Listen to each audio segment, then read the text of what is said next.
This video is going to look at the setup for the transportation problem. So suppose you have the following situation. You've got some company, we'll call it Button Company here, has 3 warehouses. It's going to supply their buttons to 2 stores. Okay? So in the chart below, we're going to find this cost to transport the company's buttons from each of their warehouses to each of the stores. We're also going to look at or see the maximum amount of each that each warehouse can supply and the demand of each store.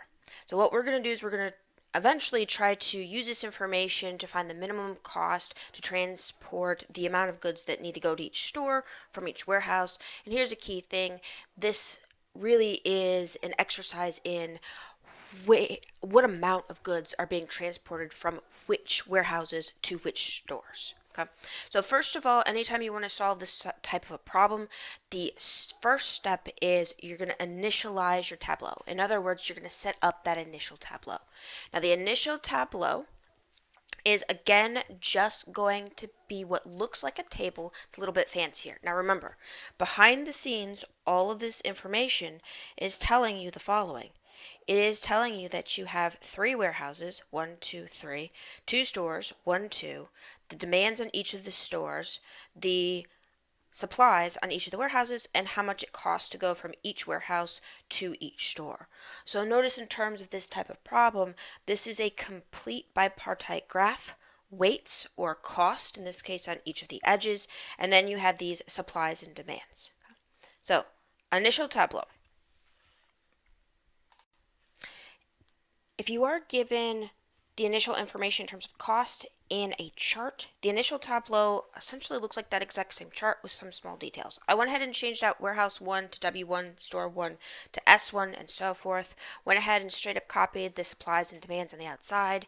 And for each one of those costs in those 6 blocks that talk about cost, the ones with the dollar amounts, those are going to change into our labels here.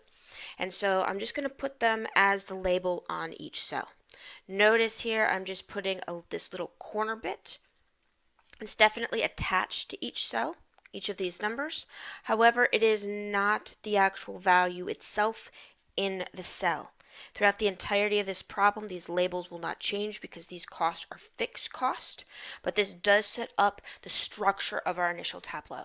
The only thing missing from this initial Tableau is the actual initial solution. So what we're going to do is, in our course, we're going to use something called the northwest corner method. Now, before you can put on that initial solution, regardless of whether you use the northwest corner method or one of the other methods that we won't cover in this course, the preliminary thing after setting up the structure of this Tableau is you do want to check to make sure that your supplies and demands are balanced. In other words, the sum of all supplies equal the sum of all demands. In this particular case, notice all of the supplies, 30, 30, 30, add up to 90. All the demands, 40 and 50, do also add up to 90. So what this tells us right here is we actually already have what's known as a balanced Tableau. So we are good. We don't have to add in any sort of fake store. So now we are totally ready to deal with this northwest corner method. And the northwest corner method says the following.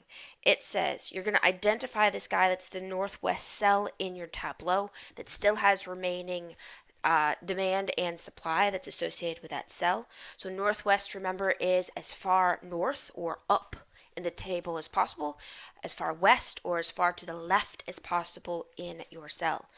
You then use all the supply and demand possible that you can, which is the minimum of the remaining 2 values. Once you put in a value in the cell, you subtract whatever that value is from both the supply and the demand in that corresponding row and column, and then repeat the process until you can't do it anymore. So if we apply this method here, notice the very, very first cell that will always get filled in is the northernmost, and the westmost cell, which is this one right here. So in this case, we have a total of 30 supply units, 40 demand units. So this means we pull as much supply from warehouse 1 as possible. In this case, it's 30. Okay. Next, what do?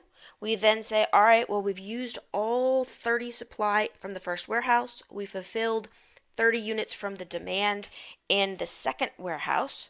So then we're ready to go ahead and repeat the process again. So if we repeat this process again, notice we've used up all the supply on that first warehouse, so we can't actually use that first warehouse anymore. We're not going to be able to use that cell at all. So I'm just going to highlight it to say you can't use it, okay? But what we can do is, as far north as we can go now is going to be up onto warehouse 2.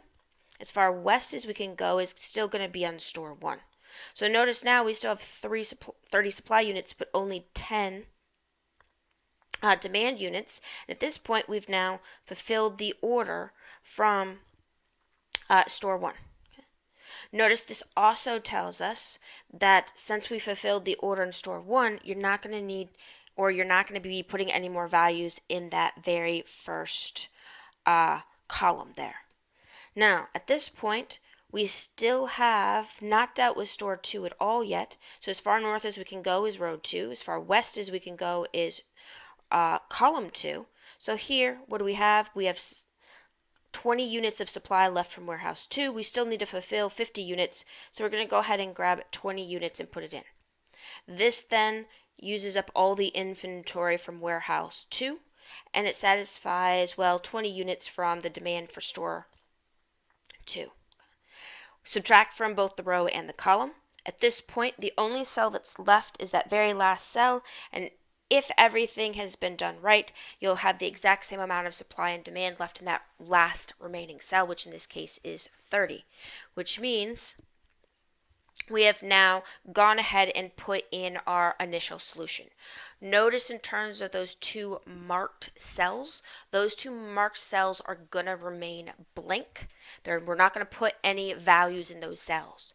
Now, intrinsically, those cell values would be 0 because there's nothing there. However, we are physically not going to write zeros because whether you have something physically written in a cell or physically not written in a cell is going to matter to this problem.